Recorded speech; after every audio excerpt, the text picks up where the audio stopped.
नमस्कार मैत्रिणींनो, मी आज तुम्हाला भेळ बनवून दाखवते। हे आहेत आपले कुरमुरे, त्याच्यामध्ये ना फरसाण टाकते। हे बघा, फरसाण कोणताही आपल्या घरात असेल तो फरसाण टाका। फरसाण टाकला, मस्त चटपटीत अशी भेळ करून दाखवते मैत्रिणींनो। हे बघा, कुरमुरे आणि फरसाण, त्याच्यामध्ये ना कांदा बारीक कापलेला। हे बघा,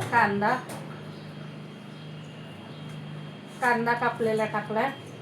हा आहे टोमॅटो, ही आहे कोथिंबीर आणि मस्त चटपटीत आपली कैरीनी इतकी भेळ भारी लागते ना मैत्रिणींनो। कैरी बारीक कुरवून टाकलेली आहे कैरी। अजून एक सिक्रेट गोष्ट आहे भेळमध्ये टाकायला। हे बघा मैत्रिणींनो, ही आहे आपली मटकीची उसळ, हिरवी मिरचीची मस्त। ही उसळ पण मी टाकणार आहे। मटकीवाली भेळ, कैरी मटकीवाली भेळ मस्त पैकी। आणि त्याच्यात थोडंसं मीठ टाकणार आहे, हलकस।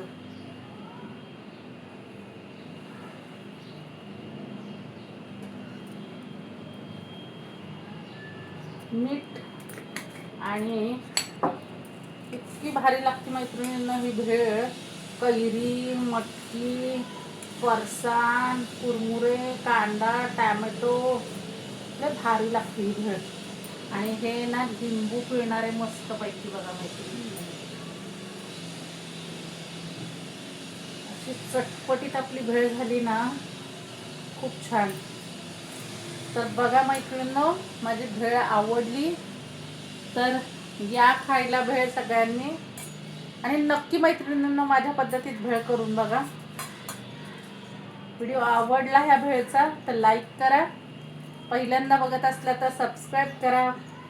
आणि ह्या भेळ बरोबर मी काय खाणार माहिती, हा तरीवाला रस्सा आहे नॉनव्हेजचा, तो भेळमध्ये टाकून खायचा। मस्त लागते भेळ, करून बघा मैत्रिणींनो नक्की एकदा। तर आपली चटपटीत भेळ कैरी मटकी टाकून झालेली आहे तयार।